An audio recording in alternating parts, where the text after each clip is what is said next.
اب وہ وقت نہیں ہے آج دن بھر یہاں اطمینان سے بیٹھ کر اور بہت توجہ دے کر بڑی گمبھیرتا سے جیسے لوگوں نے کہا کہ اس پر توجہ دے کر اس پر غور کرنا، تو اب کسی تلخ بات کرنے کا موقع نہیں ہے، لیکن ہم میں اختلاف ہیں اور ہمیں اس بات کو ماننا چاہیے کہ ہم میں اختلاف ہیں۔ بہت سارے اختلاف ایسے ہیں جو نہیں ہونے چاہیے۔ ہم میں اس بات کے اختلاف ہیں کہ انہوں نے ایسا کیوں کہا، انہوں نے ایسا ٹویٹ کیوں کیا، وہ اس پارٹی کے ساتھ کیوں ہیں، وہ اس پارٹی کے ساتھ کیوں ہیں۔ یہ اس قسم کے اختلاف ہماری زندگی میں ہیں، ہماری نیشنل لائف میں ہیں۔ وہ اختلاف دور ہونے چاہیے اور وہ اختلاف دور ہو سکتے ہیں اگر ہم بیٹھ کر گفتگو کریں، دل کھول کر گفتگو کریں تو وہ اختلاف دور ہو جائیں گے۔ مسالک کے سارے اختلاف دور ہو پائیں نہ ہو پائیں اس کا مجھے تجربہ نہیں ہے اتنا، لیکن ہم اپنی قومی زندگی میں اختلاف دور کر سکتے ہیں۔ اور اس میں جو لوگ یہاں آئے اور جن کا ہم بڑا احترام کرتے ہیں، بڑی عزت کرتے ہیں، نوجوان بچے جو NRC اور CAA میں جنہوں نے آگے بڑھ کر لڑائی لڑی اور آگے بڑھ کر انہوں نے سارے ظلم انہوں نے برداشت کیے، ہم ان کو جھک کر سلام کریں تو وہ کم ہوگا۔ لیکن مجھے کچھ تجربہ ہے اس لڑائی کا، اور اگر ویسے ہماری لڑائی پھر ہوگی تو ہم پھر ہاریں گے، اس کو سمجھ لیجئے۔ اس لڑائی میں خیمے بن گئے تھے کہ اس کا تاج ہمارے سر پر رہے، اس کا تاج کسی اور کے سر پر نہ جائے، اس کا تاج کسی اور تنظیم کے سر پر نہ جائے، اس کا تاج ہم تک رہے۔ یہاں تک کہ جو افسوس کی بات ہے، بہت دکھ کی بات ہے، وہ یہ تھی کہ جیل سے باہر کون نکلوائے گا، اس بات تک کی لڑائی تھی، اور اس بات میں ایک دوسرے کی کاٹ ہو رہی تھی۔ یہاں یہ بیٹھے ہیں ہمارے دوست بیٹھے ہیں، فضیل ایوبی صاحب بیٹھے ہیں، اس بات کا تبصرہ ہم لوگ بار بار کیا کرتے تھے کہ کون صحرا باندھے گا اپنے سر۔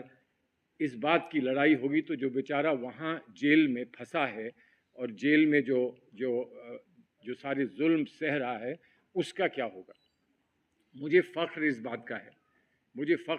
کا ہے کہ آپ لوگوں نے بہت کچھ جھیلا اور اسی لیے ہم آپ کی عزت اور احترام کرتے ہیں۔ ہم سے بہت سال کم عمر کے لوگ بھی ان کا ہم عزت ان کی احترام کرتے ہیں، لیکن کہیں مجھے اس بات کا فخر ہے کہ میرا نام بھی آیا تھا، جو بہت 59 تھا، FIR 59 تھا یا کیا تھا، اس میں بھڑکانے کے لیے میرا نام بھی آیا تھا کہ انہوں نے بھی آ کر وہاں لوگوں کو بھڑکایا۔ میرا فرض تھا کہ جو لوگ وہاں اپنی بات کہنا چاہ رہے تھے اور بڑے سکون سے اور بہت پیسفلی کہنا چاہتے تھے، وہاں جا کر میں اگر ان کو اپنا تعاون نہ دیتا تو مجھے اپنے آپ کو میں بزدل مانتا، لیکن اس کے باوجود انہوں نے چاہا کہ میرا نام بھی وہاں آئے۔ مجھے ڈر نہیں ہے اس بات کا کہ انہوں نے نام میرا ڈالا، مجھے تو موقع مل گیا یہ کہنے کا کہ میرا بھی نام شہیدوں میں میرا نام بھی درج ہے، اور اس لیے جب بھی لڑائی کا ذکر ہوگا تو میں کہہ سکوں گا کہ جیسے انڈیا گیٹ پہ لوگوں کے نام لکھے ہیں ویسے اس FIR میں میرا نام بھی لکھا ہے۔ لیکن آپ یہ سمجھ لیجئے کہ سپریم کورٹ کے ایک سینئر وکیل کا نام لکھتے ہوئے انہیں شرم نہیں آئی، اور لوگوں کو فون کر کے، میرے دوستوں کو فون کر کے یہ کہتے تھے کہ کچھ بھی ہو انہیں تو ہم نہیں چھوڑیں گے۔ اور میں نے ان سے یہی جواب کہا تھا جب بیچاروں نے ہمدردی میں مجھے فون کر کے یہ کہا کہ تھوڑے سے یار خیال رکھ لو اپنا، کسی طرح سے بات چیت کر لو، تو میں نے یہ کہا تھا کہ ان سے یہ کہہ دینا کہ وہ چلے آئیں، اور جہاں سے مجھے پک اپ کرنا چاہتے ہیں، گھر سے لینا چاہتے ہیں، دفتر سے لینا چاہتے ہیں، یا سپریم کورٹ سے آ کے لینا چاہتے ہیں، اگر ہمت ہو تو مجھے وہاں سے آ کر اٹھا لیں۔ لیکن کہنے کا مقصد صرف یہ ہے کہ لڑائی میں اگر ہم خیموں میں بٹے رہیں گے آنے والی لڑائی پہ، اور آنے والی لڑائی بہت شدید لڑائی ہوگی، اس میں اگر ہم خیموں میں بٹے رہیں گے اور یہ ہم سمجھیں گے کہ اس کا صحرا کس کے سر بندھے گا، تو پھر ہم کامیاب نہیں ہو پائیں گے۔ اور آپ کے لیے ادیب بھائی سب سے بڑا مسئلہ اور سب سے بڑی ذمہ داری یہ ہوگی کہ سب کو بٹھا کر یہ طے کرنا ہے کہ ہماری اس تحریک میں، ہماری اس جستجو میں اور ہماری اس لڑائی میں ایک ہی خیمہ ہوگا، اور وہ خیمہ ہوگا ہندوستان کا اور ہندوستان کے مسلمانوں کا اور ان کے سب ہمدردوں کا جنہوں نے یہ کہا ہے کہ ہم آپ کے ساتھ ہیں. اور جس طرح سے جن لوگوں کے مشورے یہ آئے ہیں کہ یہ میٹنگ ہو گئی, اس میٹنگ میں ہم نے اس ویژن کو تیار کیا ہے کہ اگلی میٹنگ جو ہو اس میں وہ بہت سارے نان مسلم لوگ جنہوں نے آپ کو فون کر کر کے آپ سے التجا کی کہ ان کو بھی آپ اس میں بلائیں, ان کو آپ بلائیے, ان کو سامنے رکھیے. اور ہم کو وہ ہماری طرف سے وہ ہندوستان کو یہ تحفہ ہوگا کہ تم یہ کہتے ہو کہ 80 اور 20, اور جس نے بھی 80 اور 20 کی بات کری تو وہ اگر بی جے پی کو 20 کہہ رہا ہے تو میں مان جاؤں گا, لیکن اگر وہ سیکولر لوگوں کو 20 کہہ رہا ہے تو میں یقیناً نہیں مانوں گا, اس لیے کہ ہندوستان کے سیکولر لوگ صرف 20 نہیں ہیں, ہندوستان کے سیکولر لوگ 60% سے کم نہیں ہیں. اور جو ان کے ساتھ ہیں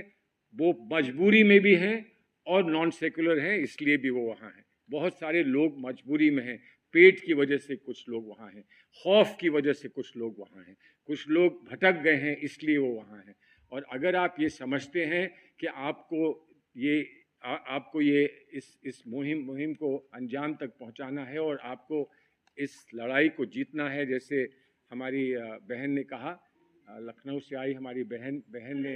نے کہا کہ اس لڑائی کو ہم جیتیں گے, تو اگر ہمیں اس لڑائی کو جیتنا ہے تو ایسا ماننا کہ کسی کے ساتھ 80% لوگ ہیں غلط ہوگا. ہم نہیں لڑ پائیں گے اگر ہم مانیں گے کہ وہ 80% ہیں. اگر وہ 80% ہوتے تو مان کر ہماری جو تجاویز ہے وہ کچھ اور ہوتی, لیکن آج وہ 80% نہیں ہیں. اور مجھے پوری امید ہے کہ جیسے جیسے ہماری تنظیم تیار ہوگی ویسے ویسے یہ بات بھی واضح ہو جائے گی کہ وہ کتنے ہیں. اور وہ سین یاد آ جائے گا کہ جو گبر سنگھ کہا کرتے تھے کتنے لوگ تھے, انہوں نے کہا 2 سردار 2 لوگ تھے, تو اسی پر اتر آئیں گے, اسی پر گبر سنگھ آج کے جو ہیں وہ اتر آئیں گے کہ 2 لوگ تھے کہاں گئے, اور وہ سب کہیں جائیں گے. ہندوستان پھر کامیاب ہوگا, پھر پھولے پھلے گا, اور پھر ہم بڑی خوشی یہ کہیں گے کہ دنیا کا سب سے اچھا ملک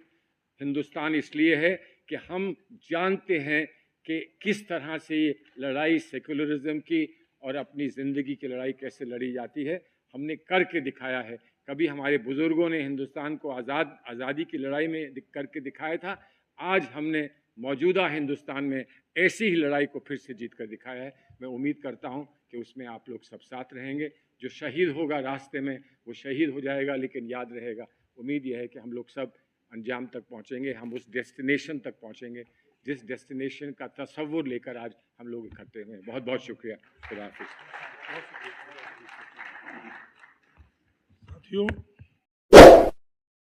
Subscribe now and press the bell icon. Never miss an update.